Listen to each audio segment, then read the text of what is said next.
it's Katie with Rosie Riveters, and I'm here for another episode of Rosie Reads. This week we're talking all about snow as we get ready for the holidays and winter break, and we're going to read a classic book and think about it from a STEM point of view. And that book is Snowy Day by Jack Ezra Keats. Now this was published in 1962, so your grandparents might have read this book. But it's still an amazing, amazing book. It's relevant today, it has beautiful illustrations, so we can't wait to think about it from a STEM perspective. Now, as always during Rosie Reads, I have two things for you to think about while we're reading. The first thing I want you to think about is how the little boy experiments with snow.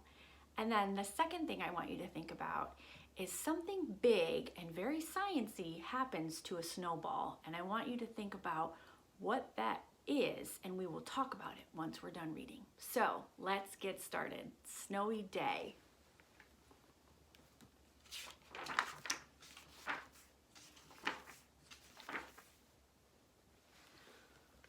One winter morning, Peter woke up and looked out the window. Snow had fallen during the night. It covered everything as far as he could see.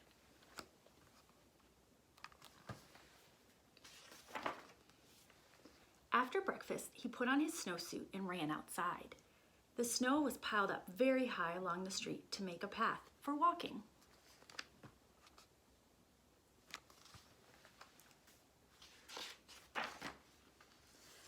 Crunch, crunch, crunch, his feet sank into the snow. He walked with his toes pointing out, like this. You can see them. He walked with his toes pointing in, like that. And here they are pointing in. Then he dragged his feet slowly to make tracks. And he found something sticking out of the snow that made a new track. It was a stick. A stick that was just right for smacking a snow-covered tree.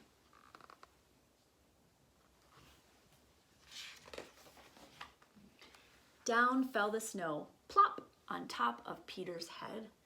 And there you can see him walking through the snow and his footprints.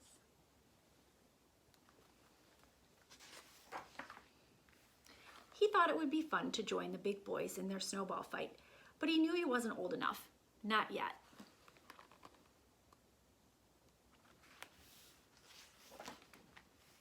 So he made a smiling snowman, and he made angels, two of the best things to do on a snowy day.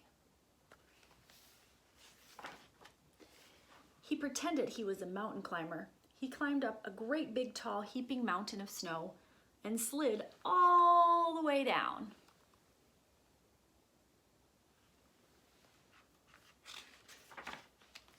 He picked up a handful of snow and another and still another. He packed it round and firm and put the snowball in his pocket for tomorrow. Then he went into his warm house. He told his mother all about his adventures while she took off his wet socks.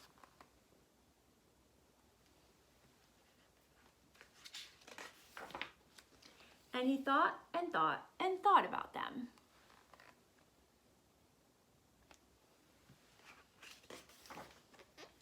Before he got into bed, he looked in his pocket. His pocket was empty. The snowball wasn't there. He felt very sad.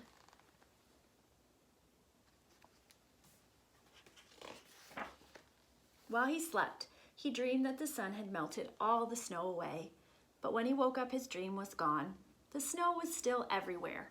New snow was falling.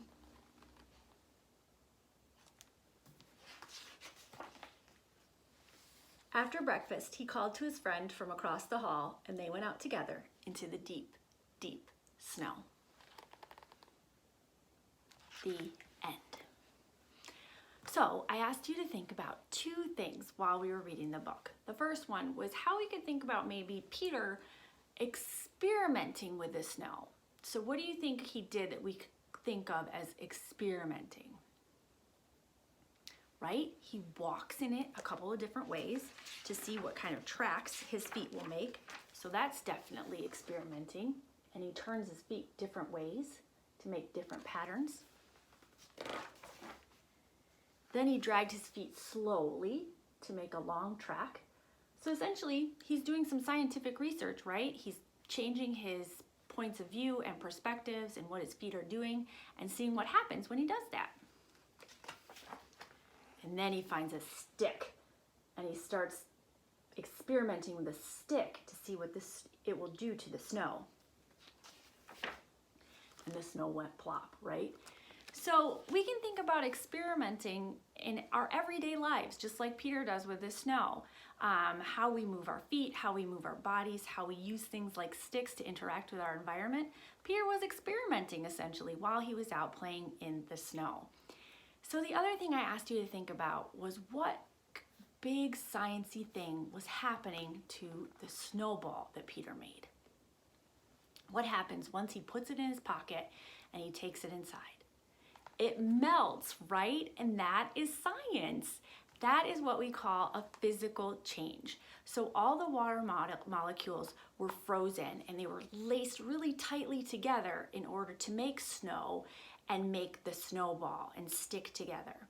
But when energy, i.e. the heat in his apartment came, it interacted with the water molecules, heated them up, energy heated them up, and they all started to separate and turn into gas. And that is a physical change. So even snowballs are science. And we're going to talk about chemical change this week in Rosie Makes when we mix two things together to make something new, and that new thing is going to be snow. We're going to make snow. So we're going to see you on Friday to do that. And in the meantime, think about how you want to experiment with snow when the first snowfall comes. It might even be today in the Washington, D.C. area. There are so many things you can do with it. You can make it have a physical change like Peter did. You can mix food colors in with it. You can weigh it. You can smush it. There's all kinds of things you can do. So if we get snow, no matter where you are, go out there and experiment with it and have fun. And we'll see you soon. Thanks so much. Bye.